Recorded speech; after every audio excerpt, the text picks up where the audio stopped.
Krishna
नमो भगवते वासुदेवाय। स्वस्ति श्री गणेशाय नमः। ध्येयं सदा परिभग्नमभीष्टदोहं तीर्थास्पदं शिवविरिञ्चनूतं शरणं। भ्रतातिहं प्रणतपालभवाब्धिपोतं वन्दे महापुरुषते चरणारविन्दम्। वसुदेवसुतं देवं कंसचारुणमर्दनं देवकी परमानन्दं कृष्णं वन्दे जगद्गुरुं। वंशी विभूषितकरा नवनीरदाभा पीताम्बरा दरुणबिम्बफलादरोष्टा। पूर्णेन्दुसुन्दर मुखादरविन्द्रनेत्रात् कृष्णात् परमं किमपि तत्त्वमहं न जाने। हे कृष्ण करुणा सिन्धो दीनबन्धो जगत्पते गोपेश गोपीकान्तं राधाकान्तं नमोऽस्तुते। तप्तकाञ्चनं गौराङ्गी राधे वृन्दावनेश्वरी वृषभानुसुते देवी प्रणमामि हरिप्रियै। अतलितं बलधामं हेमशैलावदेहं धनुजव्रणकृशाणं ज्ञानिनामयाग्रगण्यं सकलगुणनिधानं वानराणामधीशं रघुपतप्रियभक्तं वातजातं नमामि। नारायणं नमस्कृतं नरं चैव नरोत्तमं देवीं सरस्वतीं व्यासं ततो जयमुदीरयेतः। अखण्डमण्डलाकारं व्याप्तमेन चराचरं तदपितं दर्शितं येन तस्मै श्रीगुरुवे नमः। भक्ति भक्त भगवंत गुरु चतुर्नाम वपुए इनके पद वंदन किए नासत विघ्न अने। राधे मेरी माँ तो है पिता मेरे घनश्याम इन दोनों के चरणों में मेरा बारंबार प्रणाम। जय जय श्री राधारमण जय जय नवल किशोर जय गोपी चित चोर प्रभु जय जय माखन चोर। बोलिए वृंदावन बिहारी लाल की जय हो। द्वारिकाधीश भगवान की जय हो। भागवत महापुराण की जय हो। व्यास जी महाराज की जय हो। सुखदेव जी महाराज की जय हो। दादा देव महाराज की जय हो। भक्त और भगवान की जय हो। जय जय श्री राधे जय जय श्री राधे जय जय श्री राधे। कथा में प्रवेश करने से पूर्व मेरे द्वारिकाधीश प्रभु को मैं मन में बसाते हुए भाव से और प्रेम से मेरे गोविंद का भाव से आप बुलाइए। रे गोपाल राधे कृष्ण गोविंद गोविंद रे गोपाल राधे कृष्ण गोविंद गोविंद रे गोपाल राधे कृष्ण गोविंद गोविंद रे गोपाल राधे कृष्ण गोविंद गोविंद रे गोपाल राधे कृष्ण गोविंद गोविंद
वृंदावन बिहारी लाल की जय हो। भागवत महापुराण की जय हो। जय जय श्री राधे। आज परम पावन भागवत के सप्तम दिवस में प्रवेश कर रहे हैं, अंतिम दिवस। कथा पांडाल में आगंतुक सभी भक्तों को व्यास मंच की ओर से जय श्री कृष्ण, राधे राधे। परम मंगलमयी परात्पर अखिलेश्वर अकारण करुणावरणालय भक्तवांछित कल्पतरु तड़ित विनिंदित पीताम्रधारी बालकृष्ण लाल की वांग्मयी प्रतिमूर्ति श्रीमद् भागवत महापुराण। कल की कथा में मेरे द्वारिकाधीश प्रभु और रुक्मणी का विवाह का वर्णन किया कि किस प्रकार से मेरी द्वारिकाधीश प्रभु का विवाह हुआ। सुखदेव स्वामी कह रहे, राजा परीक्षित, जब रुक्मणी जी माता कात्यायनी की पूजा कर रही थी और झांकी माता कात्यायनी की मूर्ति में झांकी उनको दिखाई दे रही थी द्वारिकाधीश प्रभु की, क्योंकि यह होता है सच्चा प्रेम।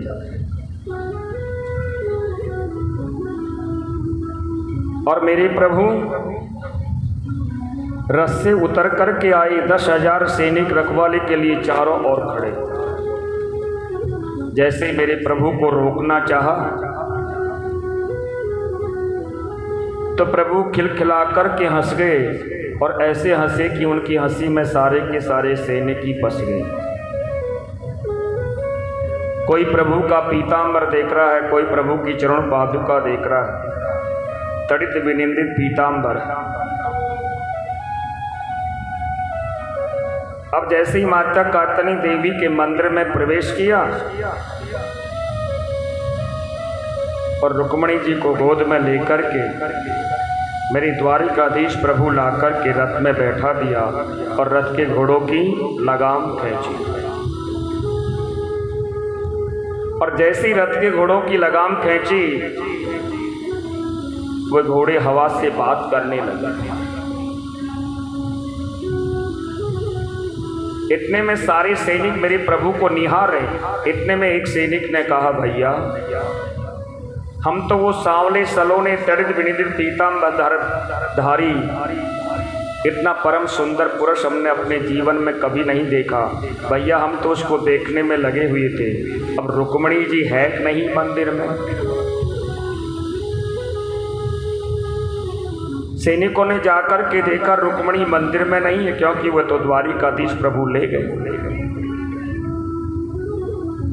एक सैनिक ने कहा, मैं बताता हूं रुक्मणी कहाँ है। दूसरा सैनिक कह रहा, बता भैया कहाँ है। बोले हमारे सामने ले तो गया वो, जैसे मदमस्त होकर के कोई हाथी जा रहा हो। कितना सुंदर पुरुष था। सैनिक ने डांट करके कहा, तूने पहले क्यों नहीं बताया, मना क्यों नहीं करी। बोले मित्र मैं तो प्रभु का मुकुट देख रहा था। दूसरी ने कहा मैं प्रभु का पीतांबर देख रहा था। तीसरा कहता है मैं प्रभु की चरण पादुका देख रहा है, वो भी सोने की और उसमें भी हीरे जड़े हुए। अब रुक्मणी को ले गया, सैनिक दौड़ पड़े। मेरे प्रभु के साथ में युद्ध किया सैनिकों ने और सैनिक परास्त हुए। एकाध दो जो सैनिक घायल नहीं हुआ वह दौड़ा दौड़ा रुक्मणी के भ्राता हैं बड़े, उनका नाम है रुक्मी। रुक्मी के पास में आकर के कहा कि महाराज रुक्मणी को द्वारिकाधीश प्रभु ले गए।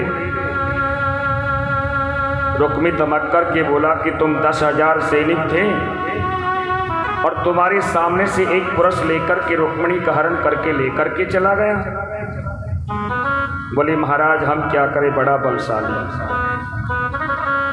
तो रुक्मी सेना लेकर के आता है, मेरे प्रभु से युद्ध करता है। द्वारिकाधीश प्रभु जैसे ही रुक्मी को पकड़ करके और जैसे ही म्यान से तलवार निकालते हैं तो रुक्मणी जी प्रभु के चरण पकड़ लिया। नहीं गोविंद आप इसे मारिए मत,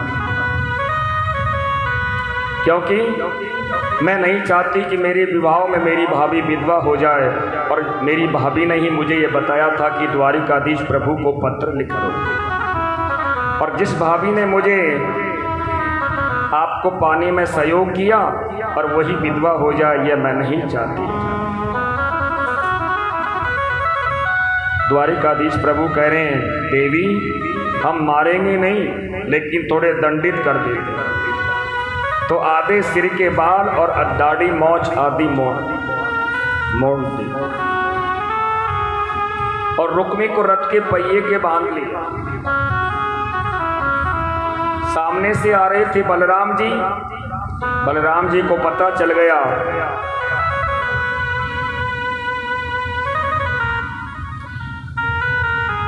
कि कन्हैया रुक्मणी के स्वयंवर में जा रहे हैं और वहाँ हमारे बड़े बड़े शत्रु आएंगे, इसलिए बलराम जी भी आ गए। अब वो रथ के पहिए के साथ साथ में रुक्मी घसीटता हुआ चला जा रहा। इतने से सामने से बलराम जी ने आकर के रोका, अरे कन्हैया, अरे भैया तुझे इतना भी सबूर नहीं कि अब ये हम तुम्हारे साले हैं और एक रिश्तेदार के साथ में कैसा व्यवहार किया जाता है। तो बलराम जी ने आकर के छोड़ दिया।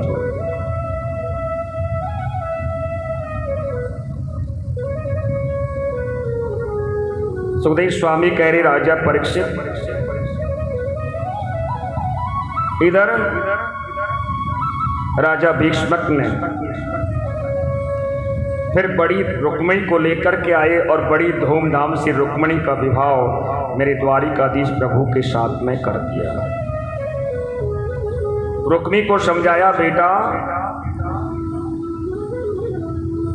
मैंने तुझे बहुत समझाया लेकिन तूने मेरी बात नहीं मानी, क्योंकि जब रुक्मिणी बालिका थी तो हमारे घर संत नारद जी का आगमन हुआ था और संत नारद जी को मैंने रुक्मिणी जी की हस्तरेखा दिखाई तो रुक्मिणी की हस्तरेखा देख करके संत नारद जी ने कहा कि यह साक्षात लक्ष्मी है और लक्ष्मी सिवाय भगवान के अलावा और किसी का वर्ण नहीं करती।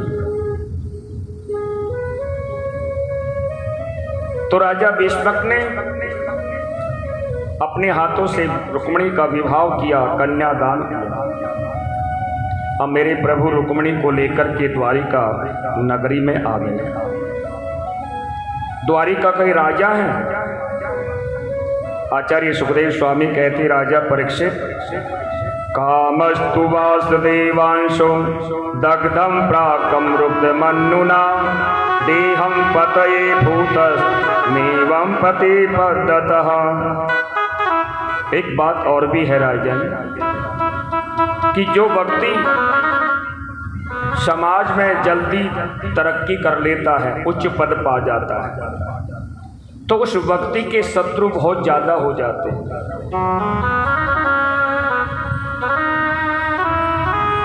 और मेरे गोविंद के भी शत्रुओं की कमी नहीं है।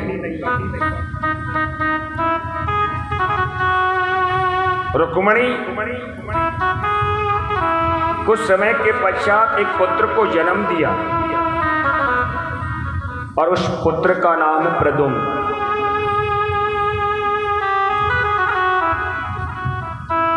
एक दिन का हुआ,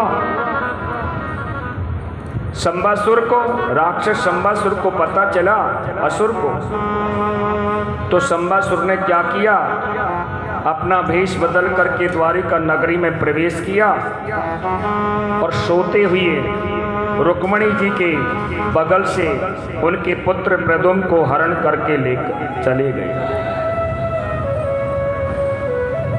अब रुक्मिणी जी के पुत्र को लेकर के शंबासुर आकाश मार्ग से जा रहे हैं। जब आकाश मार्ग से शंबासुर जा रहे थे तो सामने से संत नारद जी का आगमन हो गया। संत नारद जी ने कहा, अरे राजा शंबासुर, ये नन्हे से एक दिन के बालक को तुम कहाँ लेकर के जा रहे हो? शंबासुर ने कहा, महाराज ये हमारा काल है, हमारा शत्रु है और हम काल को बड़ा होने ही नहीं देंगे तो हमारी मृत्यु कैसे होगी। इसलिए हम इस बालक को मारने के लिए लेकर के जा रहे हैं।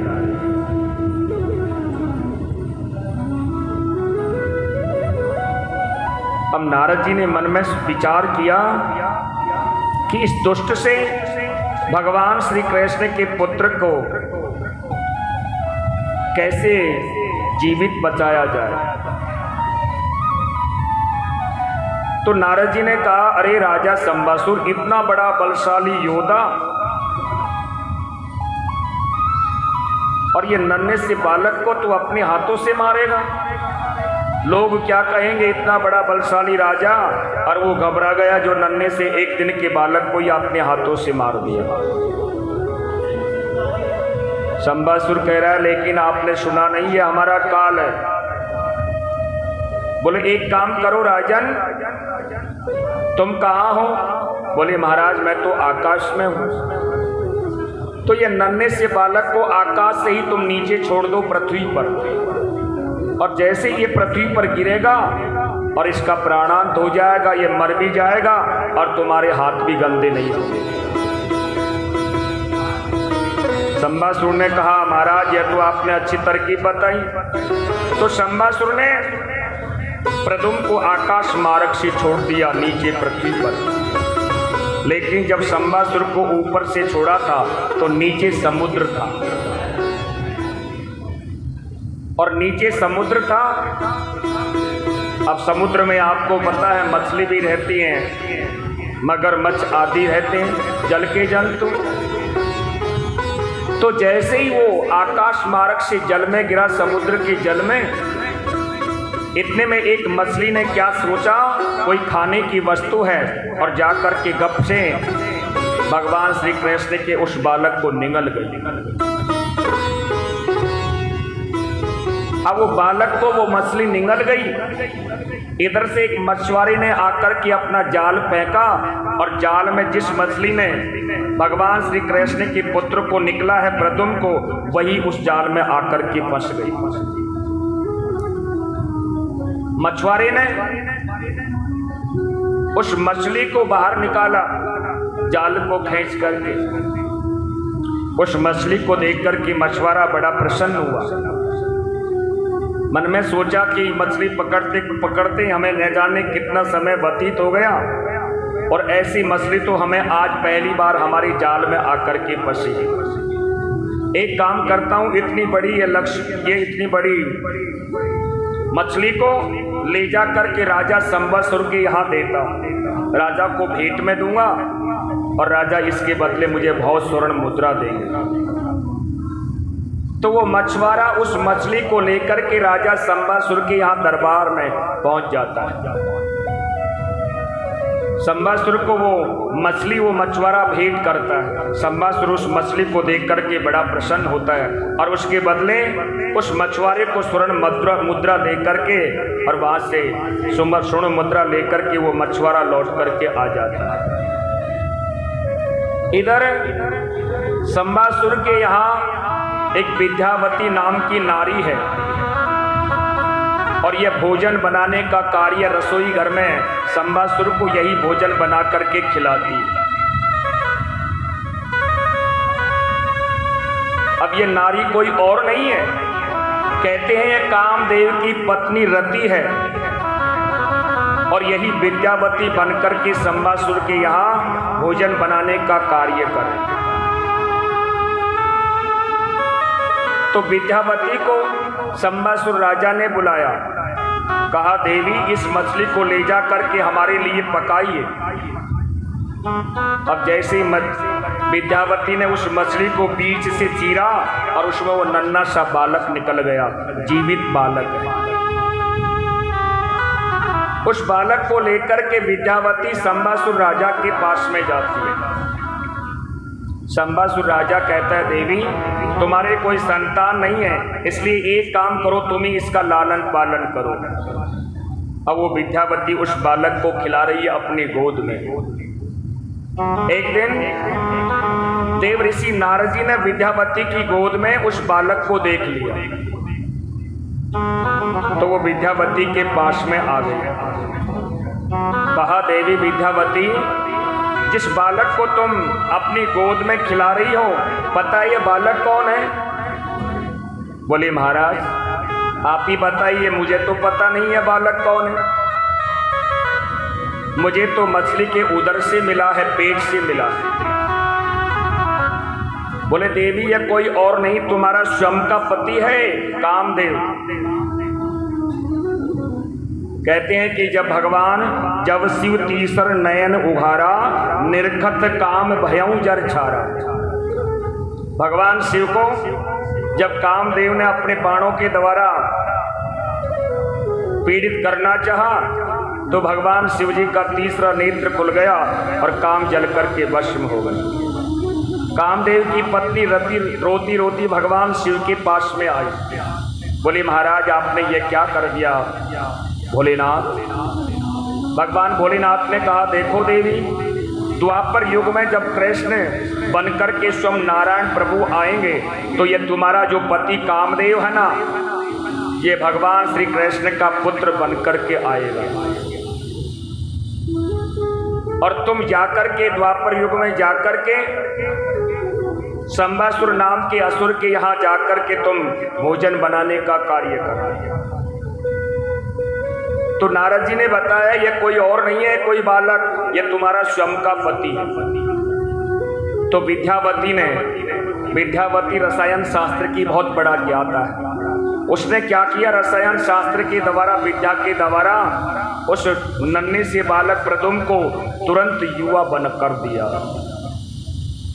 और युवा कर दिया अब संबासुर में और प्रद्युम्न में दोनों में लड़ाई हो गई और संबासुर प्रद्युम्न जी के द्वारा मारा गया। अब भगवान श्री कृष्ण का जो पुत्र है बड़ा प्रद्युम्न, वो अपनी पत्नी रति को लेकर के आए।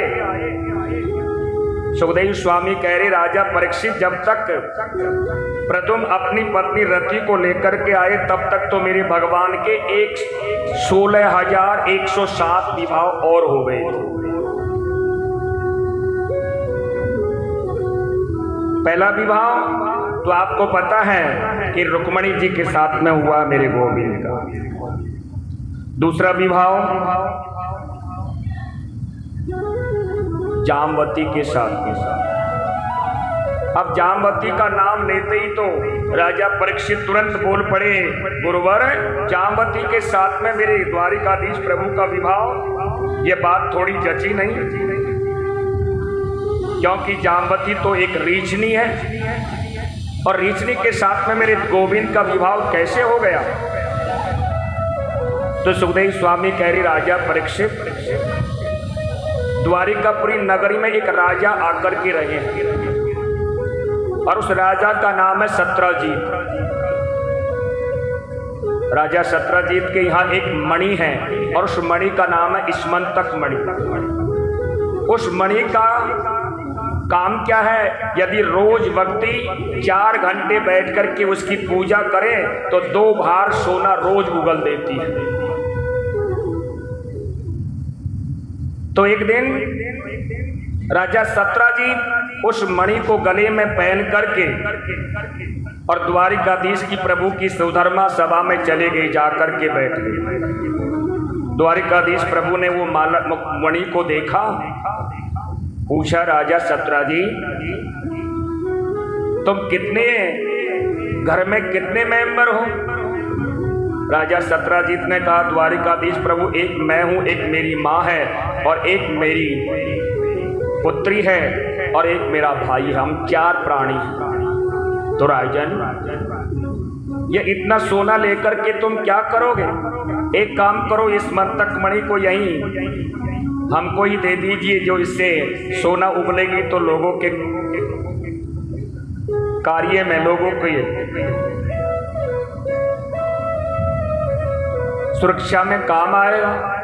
तो राजा सत्रजीत ने मना कर दिया, महाराज मेरी मणि है, मैं नहीं दे सकता, मणि नहीं दूंगा। भगवान ने कहा देखो तुम्हारी वस्तु है, कोई जबरदस्ती तो है ना है। तो राजा सत्रजीत उस सुधर्मा सभा से, जैसे ही सुधर्मा सभा भंग होती है तो राजा सत्रजीत अपने महल में आ जाता है।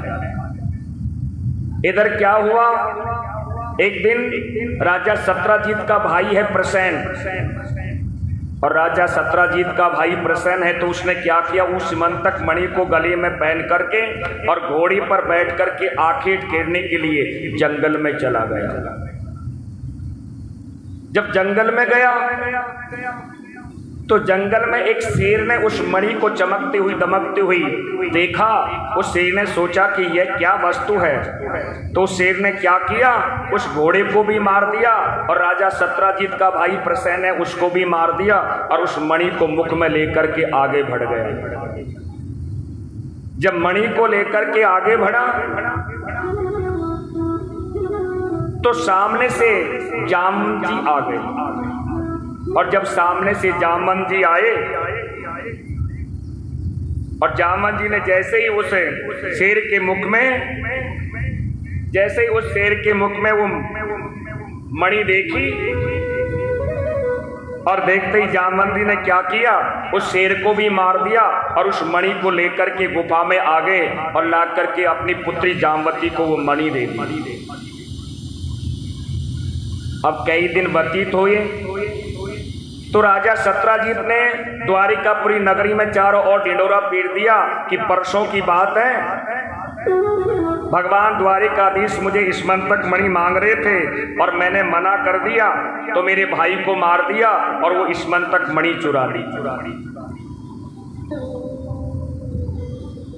वो स्मंतक मणि चुरा ली।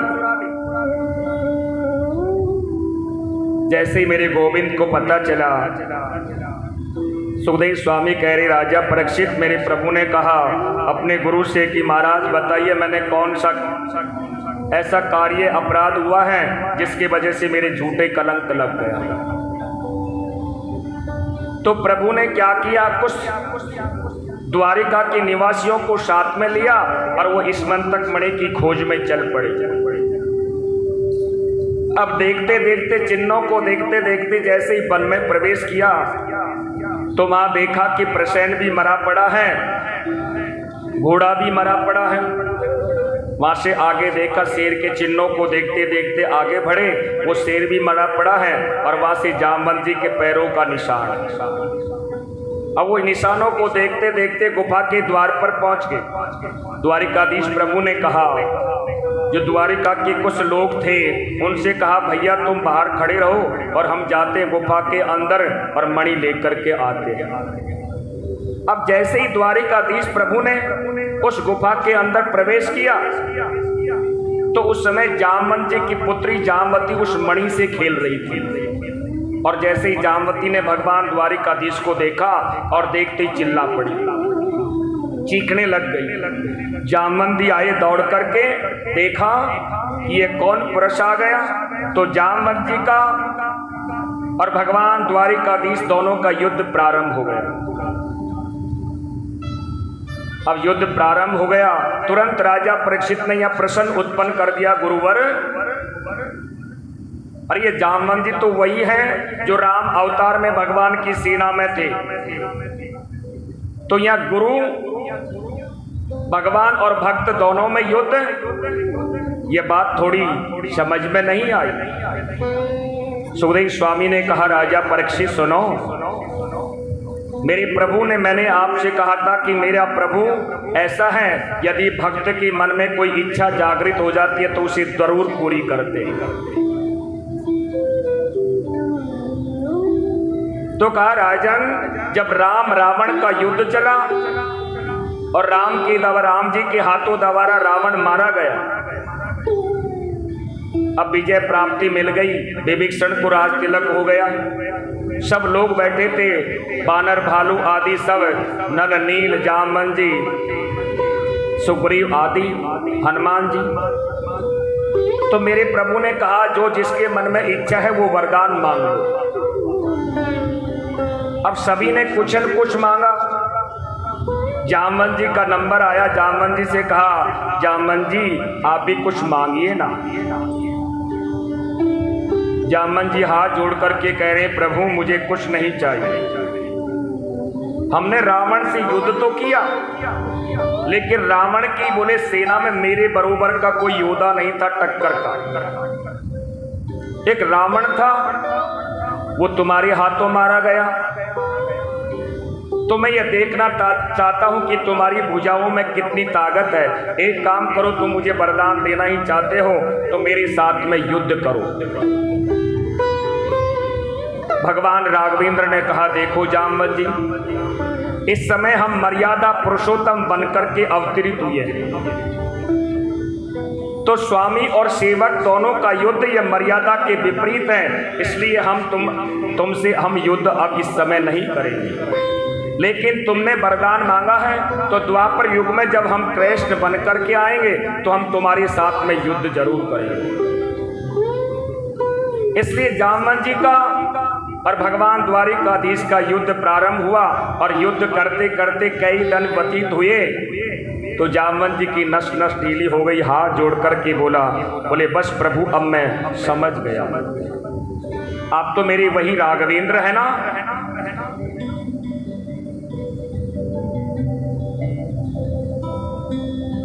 तो भगवान द्वारिकाधीश ने कहा, हाँ जामवंत जी, जो तुम्हारे मन में इच्छा थी हमसे युद्ध करने की, तो तुम्हारी जो इच्छा थी उसको हमने आज पूरा कर दिया। अब जामवंत जी से भगवान द्वारिकाधीश ने कहा, देखो जामवंत जी, ये स्मंतक मणि हमें दे दीजिए। जामवंत जी ने कहा, महाराज ये स्मंतक मणि क्या, अपनी पुत्री जामवती के हाथ में रख करके स्मंतक मणि और भगवान द्वारकाधीश को समर्पण कर दी। बोली महाराज मेरी पुत्री को पत्नी रूप में स्वीकार करो और ये स्मंतक मणि भी ले जाओ।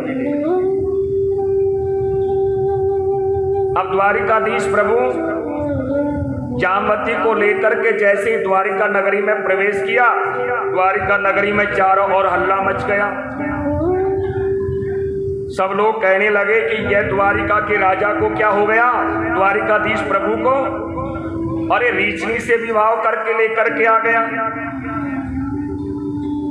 सुखदेव स्वामी कह रहे राजा परीक्षित, भगवान द्वारिकाधीश ने भगवान भोलेनाथ की तपस्या की और तपस्या की तो भगवान भोलेनाथ ने जामवती को परम सुंदर नारी बना दिया। तो दूसरा विवाह मेरे गोविंद का जामवती के साथ में इस प्रकार से हुआ। इधर राजा सत्राजीत को ले जा करके वो स्मंतक मणि दे दी। जब राजा सत्राजीत को स्मंतक मणि दी, कहा राजन आपने हमारे ऊपर झूठा कलंक क्यों लगाया। तो राजा सत्राजीत के मन में बड़ी ग्लानि हो गई और राजा सत्राजीत के एक पुत्री है, उसका नाम है सत्यभामा। तो राजा सत्राजीत ने क्या किया, भगवान द्वारिकाधीश को प्रसन्न करने के लिए अपनी पुत्री सत्यभामा का विवाह भगवान द्वारिकाधीश के साथ में कर दिया और कहा महाराज यह कन्यादान के रूप में यह स्मंतक मणि भी स्वीकार करो। भगवान ने कहा देखो हम तुम्हारी पुत्री के साथ में विवाह करेंगे लेकिन यह स्मंतक मणि नहीं लेंगे और तुम्हारा दंड यही है कि रोज इसकी पूजा करो और जितना सोना ये उगलती है वो ला करके हमारे खजाने में जमा कराओ। इस प्रकार से मेरे प्रभु का तीसरा विवाह सत्यभामा के साथ हुआ। चौथा विवाह, एक बार भगवान द्वारिकाधीश और अर्जुन, भगवान द्वारिकाधीश रथ में बैठे, अर्जुन रथ हाँक रहा। अब ये भ्रमण करते करके रथ को लेकर के कहाँ चले गए, जंगल में। जंगल में देखा एक परम सुंदर, एक कन्या परम सुंदर है और वो निर्जन वन में, घोर वन में अकेली बैठी हुई तपस्या कर रही। अर्जुन ने पूछा द्वारिकाधीश प्रभु से, गोविंद ये कन्या इस निर्भय इस घोर वन में तपस्या कर रही है, किस लिए, ये है कौन। भगवान द्वारिकाधीश ने अर्जुन से कहा कि तुम जाकर के पूछो कौन है। तो अर्जुन ने जाकर के उस कन्या से पूछा, देवी तुम इस घोर वन में अकेली बैठी हो और तपस्या कर रही हो, किस लिए, तुम हो कौन, किसकी पुत्री हो। वो कन्या ने कहा कि मैं कालिंदी हूँ, मेरा नाम यमुना है, मैं यमराज की बहन हूँ और सूर्य की पुत्री हूँ और मैं भगवान द्वारिकाधीश को पति रूप में पाने के लिए तपस्या कर रही हूँ। अर्जुन ने कहा वो तो हमारे रथ में बैठे हैं श्रीमान जी, चलो हम तुम्हारा विवाह द्वारिकाधीश प्रभु के साथ में करा देते हैं। तो अर्जुन ने क्या किया, कालिंदी का हाथ लिया और भगवान द्वारिकाधीश के हाथ में थमा दिया, मंत्र पढ़ा और मेरे गोविंद का विवाह, चौथा विवाह कालिंदी के साथ में हो गया। पांचवा विवाह मित्र वृंदा के साथ। कहते हैं विंद और अरविंद नाम के दो भाई हैं और उनकी परम लाडली बहन है, उसका नाम है मित्रवंदा। तो दोनों भाइयों ने मित्रवंदा का विवाह भगवान द्वारिकाधीश के साथ में कर दिया, पांचवा विवाह हो गया। अब छठा विवाह, एक नगनजीत नाम के राजा हैं, उनके यहाँ 7 बैल हैं और 7 बैल इतने बड़े बलशाली हैं और मनुष्य से ज्यादा चतुर है। तो राजा नगनजीत ने एक शर्त रखी हुई है कि ये 7 बैलों के एक साथ में जो इनकी नाक में नकेल डाल देगा, मैं उसी के साथ में मेरी पुत्री का विवाह करूंगा। तो ये कार्य कोई और राजा नहीं कर पाया। भगवान द्वारिकाधीश ने 7 बैलों के एक साथ में नकेल डाल दी, तो मेरे गोविंद का छठा विवाह मित्रवृंदा के साथ में हो गया।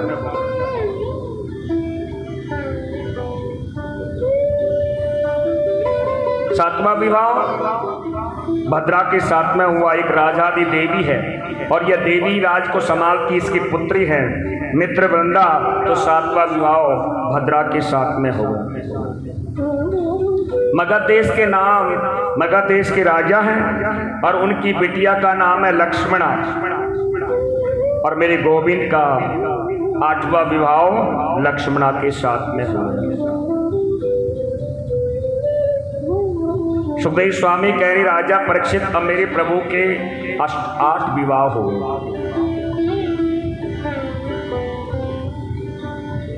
एक पराक्रमी राजा है, उस राजा का नाम है भौमासुर। और भौमासुर नाम क्यों पड़ा? क्योंकि भूमि से उत्पन्न है, इसलिए इनका नाम पड़ गया भौमासुर। सुखदेव स्वामी कह रहे राजा परीक्षित, भक्ति क्या करता है, कभी कभी अपने बल का दुरुपयोग करता है। और यह राजा भौमासुर ने भी बल का दुरुपयोग किया। क्या किया? इस राजा का प्रण था कि जब 20,000 राजकुमारी हो जाएंगी तो हम एक ही मुहूर्त में, एक ही साथ में, सबके साथ में विवाह करेंगे। तो ये भौमासुर क्या करता? राजाओं के यहाँ जाता और राजकुमारियों का हरण करके लेकर के आता और अपने कारागृह में लाकर के राजकुमारी को बंदी बना लेता।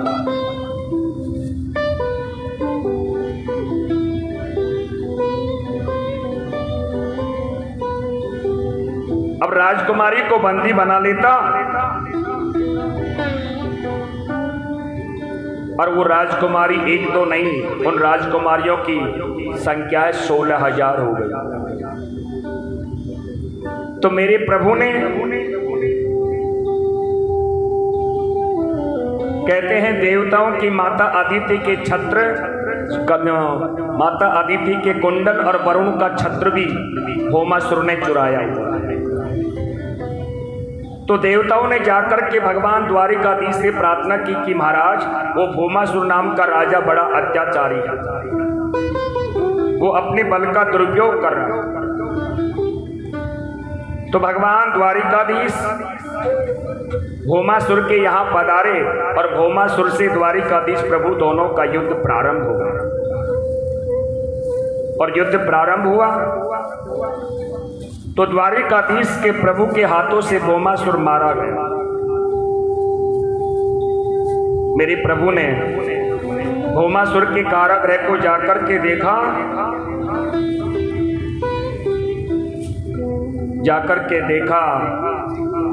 तो मेरे प्रभु की आंखें खुली की खुली रहेगी। 16,100 राजकुमारियां उस कारागृह में बंद हैं।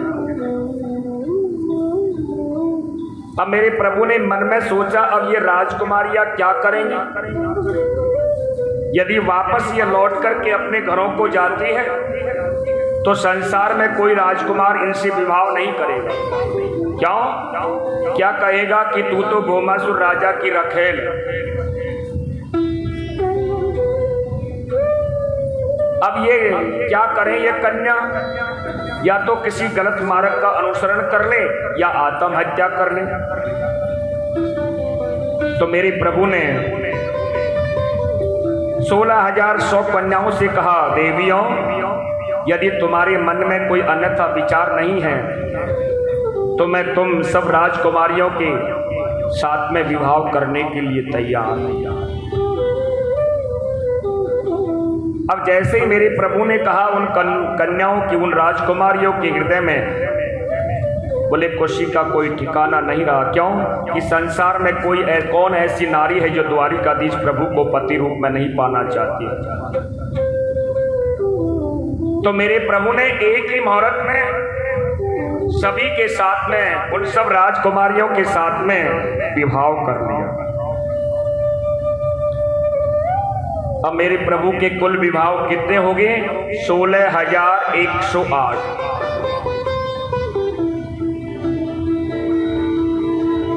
राजा परीक्षित कह रहा है, गुरुवर, आगे कलयुग आ रहा है, लोग क्या कहेंगे कि भगवान होकर के इतने विवाह किए। तो सुखदेव स्वामी कह रही, राजन, वैसे तो मेरा गोविंद द्वारिकाधीश प्रभु बोले सबका पति है,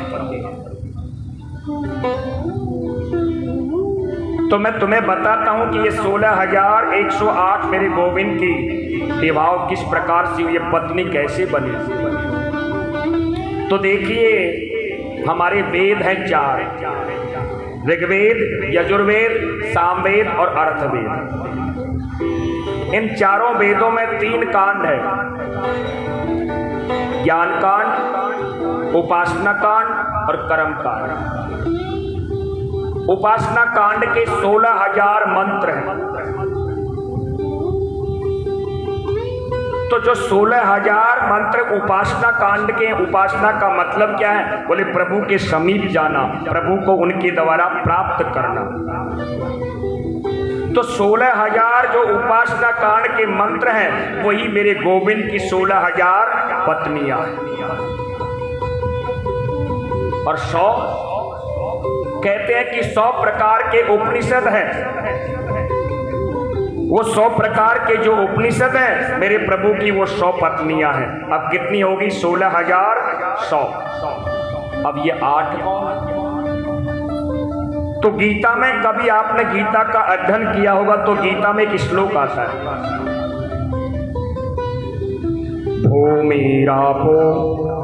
भूमिरापो नलो वायु खम बुन्मो बुद्धिरेव च अहंकार इतम ये भिन्ना प्रकृति अष्टधा।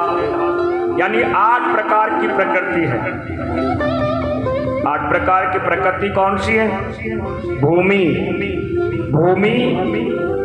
जल, अग्नि, वायु, आकाश, मन, बुद्धि और अहंकार। अब ये 8 प्रकार की प्रकृति है और ये 8 ही प्रकार की प्रकृति आपको पता है 5 तत्वों से हमारा ये शरीर बना है। अग्नि, वायु, आकाश, जल, पृथ्वी, इन 5 तत्वों से हमारे शरीर का निर्माण हुआ है। तो ये जो 8 प्रकार की प्रकृति है यह मेरे प्रभु की 8 पटरानियां हैं, क्योंकि प्रकृति हमेशा परमात्मा के वश में होती है और हम प्रकृति के वश में होते हैं। जीव में और ईश्वर में अंतर क्या है? बोले जीव में और ईश्वर में अंतर यही है कि परमात्मा के वश में प्रकृति होती है और प्रकृति के वश में जीव होता है। तो इस प्रकार से मेरे गोविंद के कितने विवाह हो गए? 16,108।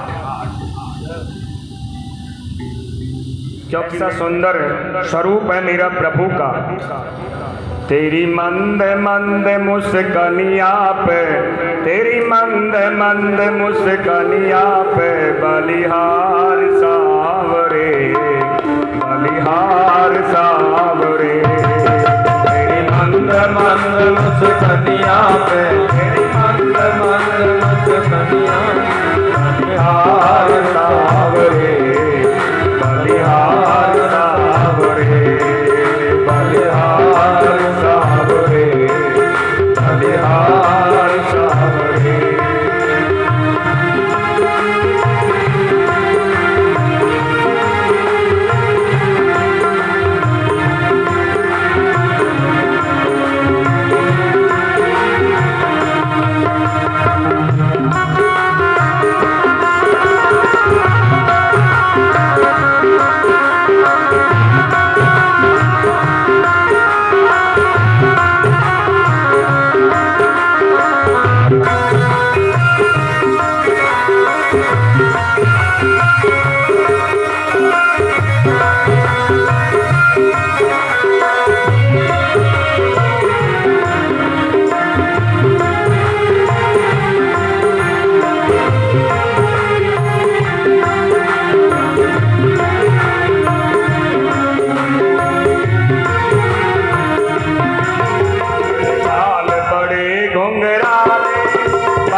बाल बड़े घुंघराले बादलियों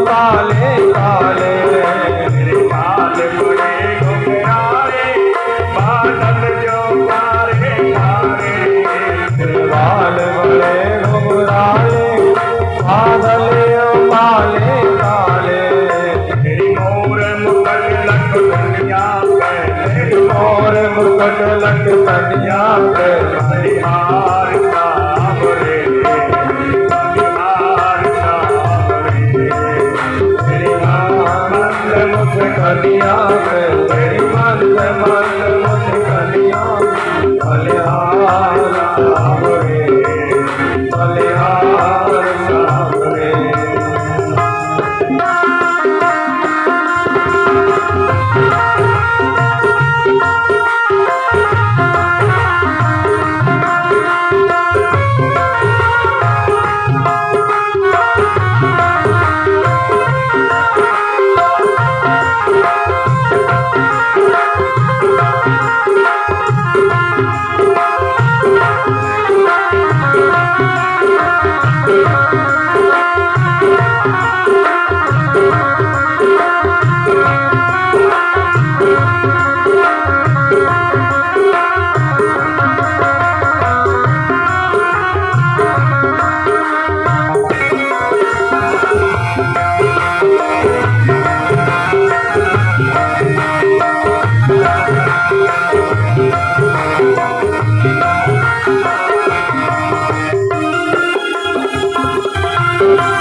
चाल अजब मतवारी लगती है प्यारी प्यारी। तेरी पायल की पैजनिया पे, तेरी पायल की पैजनिया पे बलिहार श्याम रे, बलिहार श्याम रे, बलिहार श्याम रे, बलिहार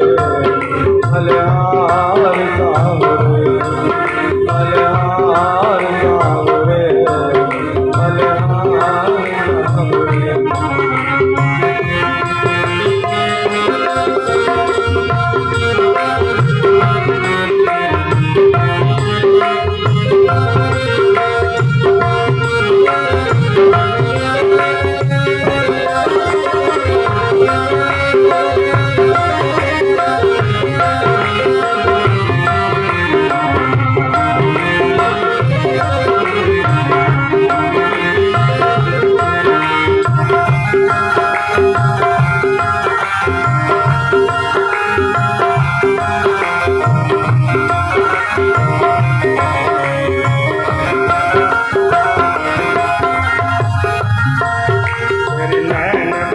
मतवारे मत के हैं कारे कारे, नैन बड़े मतवारे मत के हैं कारे कारे।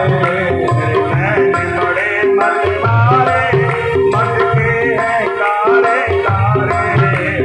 नैन बड़े मतवारे मत के हैं कारे कारे। चितवनिया पे, चितवनिया पे बलिहार श्याम रे, बलिहार श्याम रे, बलिहार श्याम रे, बलिहार श्याम रे।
सबसे प्यारी तन में डाला प्यारी लगती है सबसे प्यारी मेरे मन में राधा प्यारी लगती है सबसे प्यारी इस युगल छवि पे गाऊं कस अगल छवि पे जाऊं बलिहार सावरे बलिहार सावरे बलिहार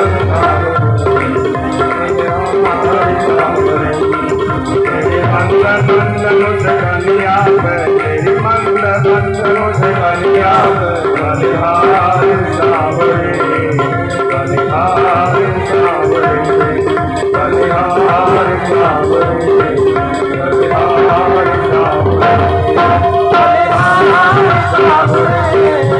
बलिहार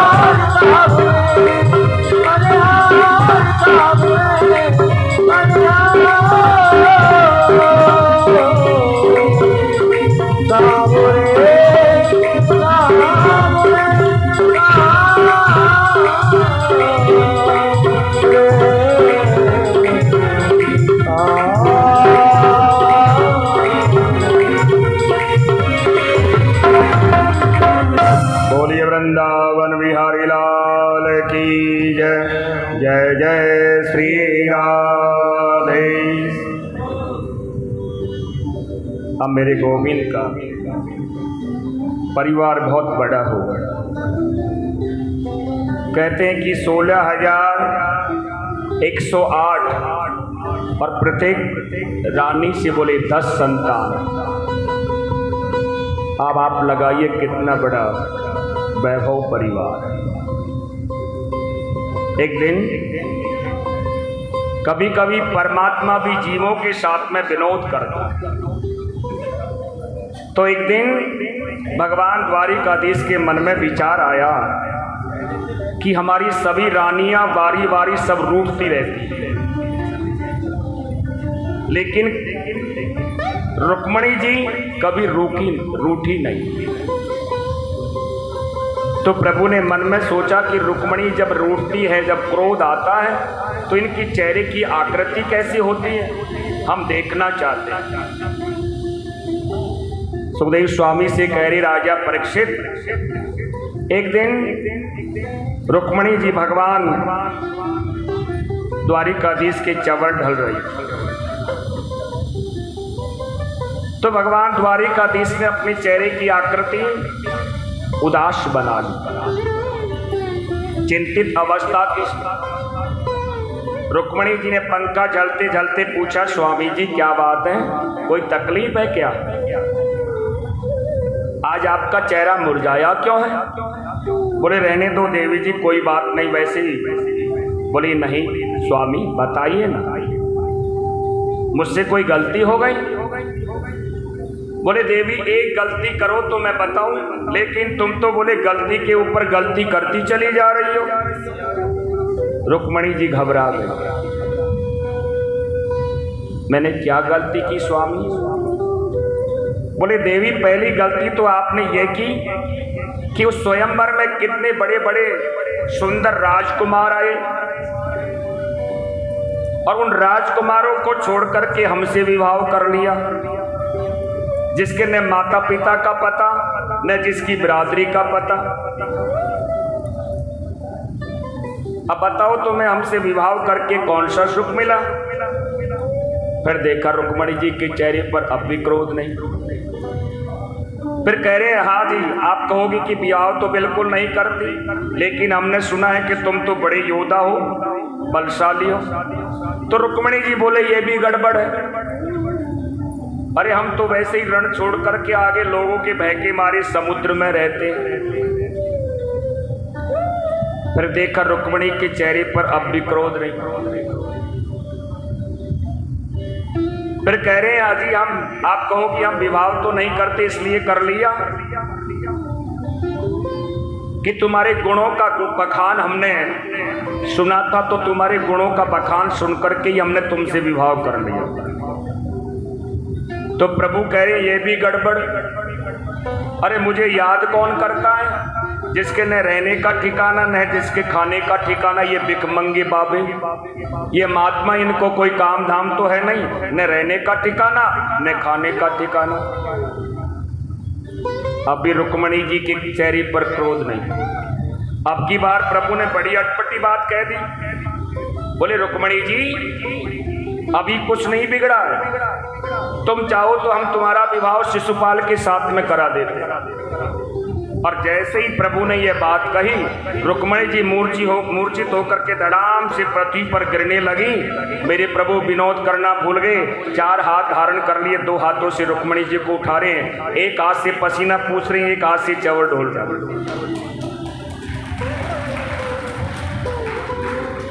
रुक्मणी जी को होश आया। तो मेरे प्रभु ने जो बात कही थी उन सब का जवाब रुक्मणी जी देखो कितने सुंदर सबका जवाब दे रही है।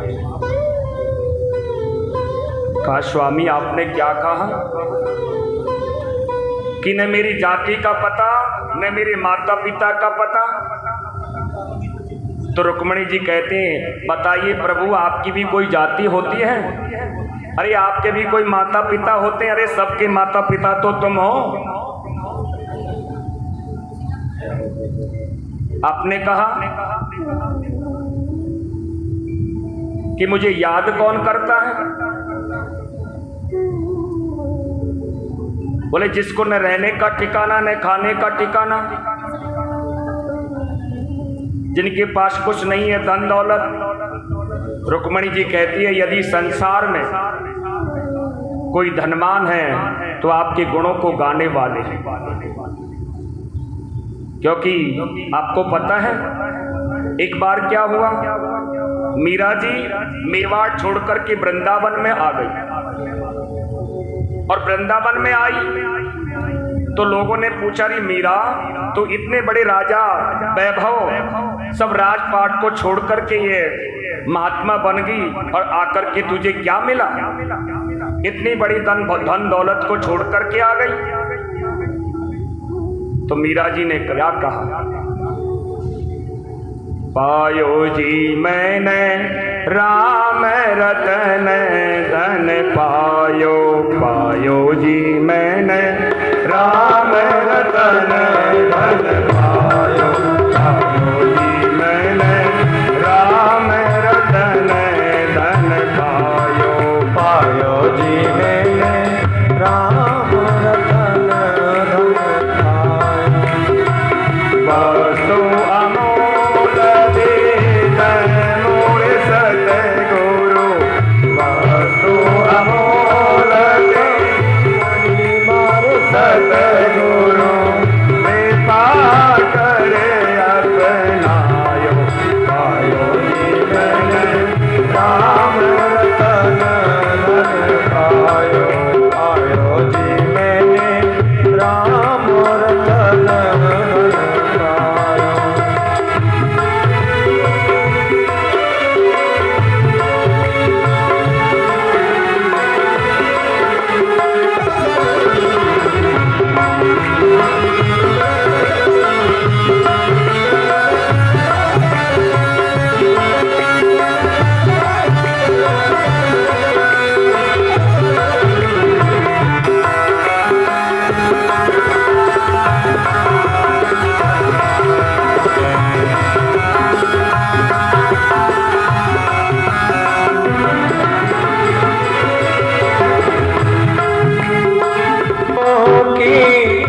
पूंजी पाई जन्म जन्म,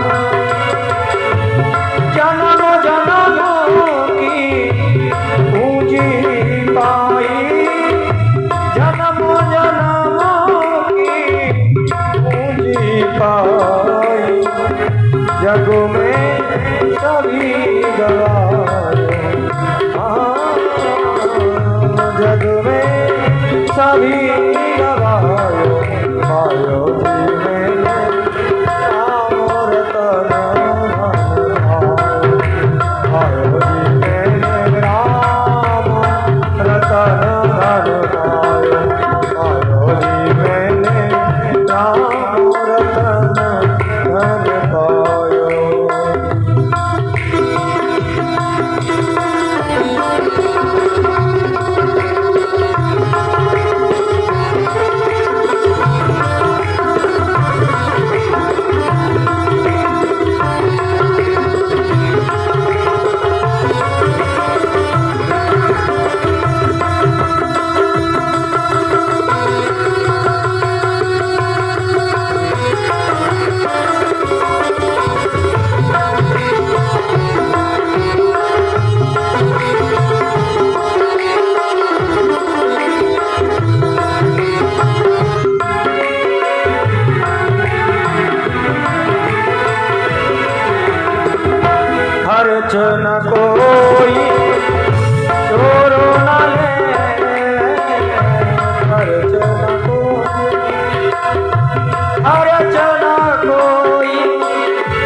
सत की नाम केवटिया सतगुरु सत की नाम केवटिया सतगुरु केवटिया सतगुरु केवटिया सतगुरु केवटिया सतगुरु केवटिया सतगुरु सत की नाम केवटिया सतगुरु सत की नाम केवटिया सतगुरु भव सागर तर आयो हो भव सागर तर आयो जी मैं राम रतन आयो जी मैं राम रतन की नाम केवटिया सतगुरु सत की नाम केवटिया सतगुरु सत की नाम केवटिया सतगुरु भव सागर तर आयो जी मैंने राम रतन आयो जी मैंने राम रतन आयो जी मैंने राम रतन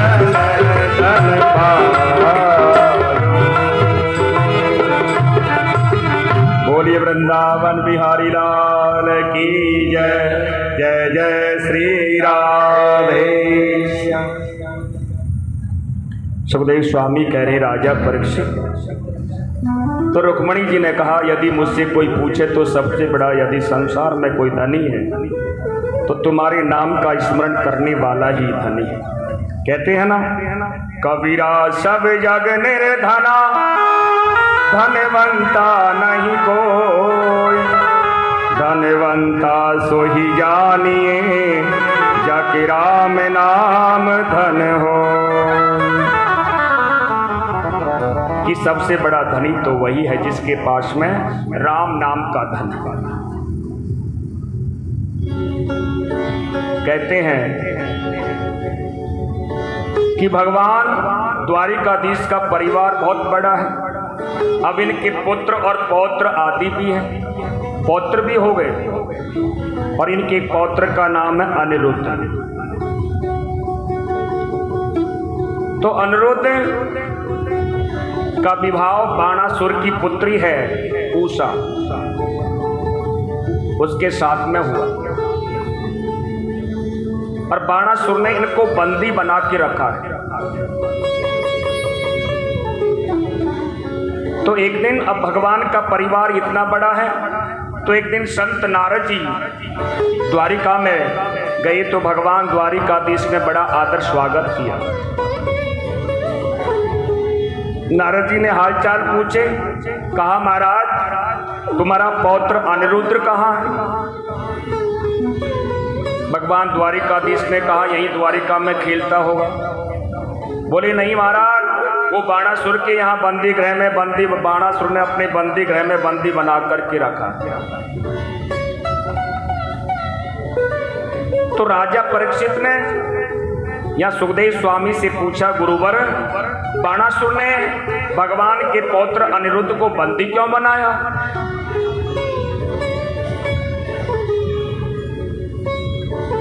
तो सुखदेव स्वामी कह रहे राजन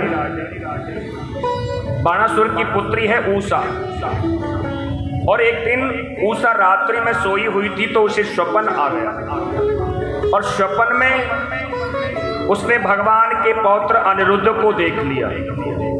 परम सुंदर है। तो उषा ने जब सपन में भगवान के पौत्र अनिरुद्ध को देखा और मन में उसी समय प्रण कर लिया कि हम विवाह करेंगे तो इसी परम सुंदर पुरुष से करेंगे। अब मन में सोच रही है कि ये पुरुष मिलेगा कहाँ, बड़ी चिंतित है। इतने में ही उषा की एक सहेली है चित्रलेखा, यह योगिनी है। तो एक दिन चित्रलेखा अपनी सहेली उषा के पास में आई, कहा सखी क्या बात है, आजकल बड़ी उदास रहती हो।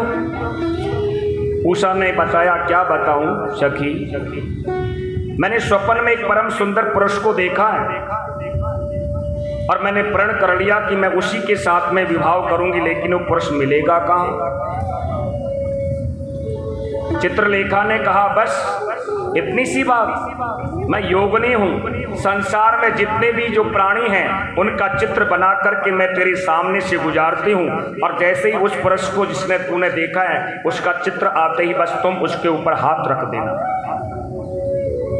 तो उषा चित्र देखती चली गई और चित्रलेखा बनाती चली गई। जैसे ही भगवान के पौत्र अनिरुद्ध का चित्र आया, उषा तुरंत शर्मा गई, हाथ रख दिया।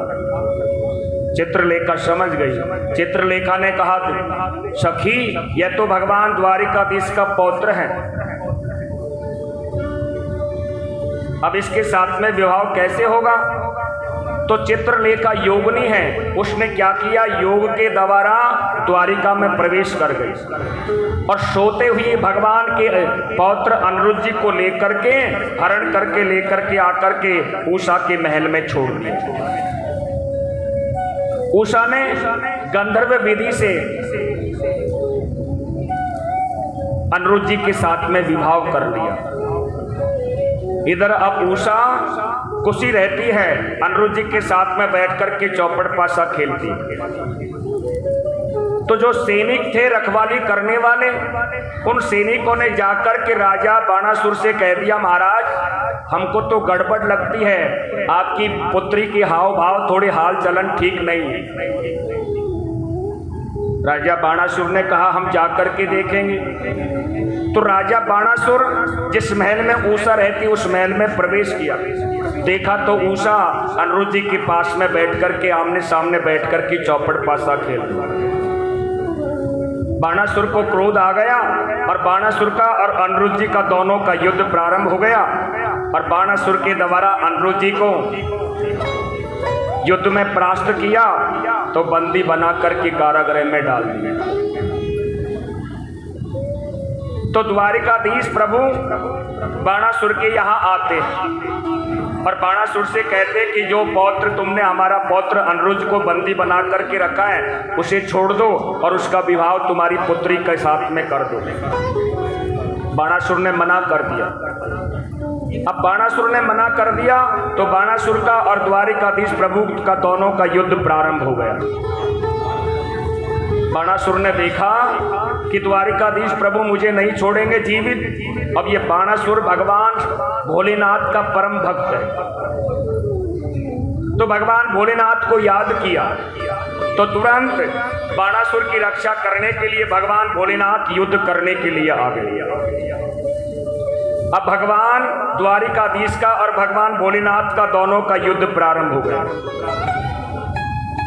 मेरे प्रभु ने क्या किया, एक ऐसा बाण मारा जिसमें आपको पता है उबासी आती हुई, उबासी के ऊपर उबासी आती हुई चली जाती है। भगवान भोलेनाथ युद्ध करना ही भूल गए, इतनी उबासी आई।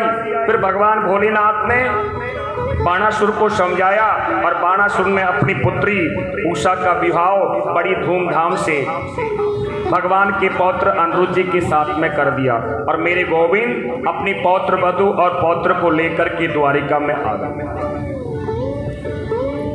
इधर एक बार भगवान के पुत्र खेल रहे थे और खेलते खेलते इन पुत्रों की नजर कहां पड़ गई, एक कुएं में, और कुएं में एक गिरगट पड़ा हुआ है बड़ा भारी। तो भगवान के पुत्रों ने जाकर के द्वारिकाधीश प्रभु से कहा, पिताजी हमने कुएं में बहुत बड़ा आकार का एक गिरगट देखा है। राजा परीक्षित ने पूछा, गुरुवर ये गिरगट कौन है? तो कहा, राजन ये पूर्व जन्म में राजा है और आपको पता है ये इंद्र बनने का इतना उतावला हुआ था, पता है आपको? तो ये राजा वही नग राजा है। कहते हैं कि इंद्र इन्हें जब अपना सिंहासन, इनको ब्रह्म हत्या का श्राप लगा है, समय कम है इसलिए कथा सूक्ष्म। तो इंद्र तो चला गया उस ब्रह्म हत्या का प्रायश्चित करने के लिए। ब्रह्म हत्या उसके पीछे पीछे हो रही, इंद्र के पीछे पीछे, और ये नृग को इंद्र बना दिया। अब इंद्र बनते ही नृग ने क्या किया,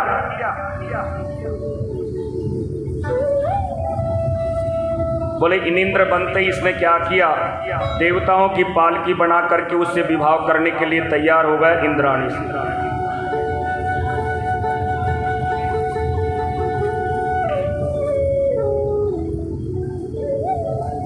तो वो राजा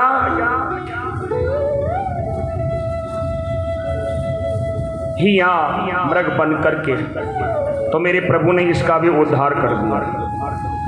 सुखदेव स्वामी कह दे राजा, एक राजा है पौंड्रक, उसका नाम है पौंड्रक। उसने भी भगवान द्वारिकाधीश से द्वेष किया और भगवान द्वारिकाधीश ने जाकर के उसका भी उद्धार कर दिया।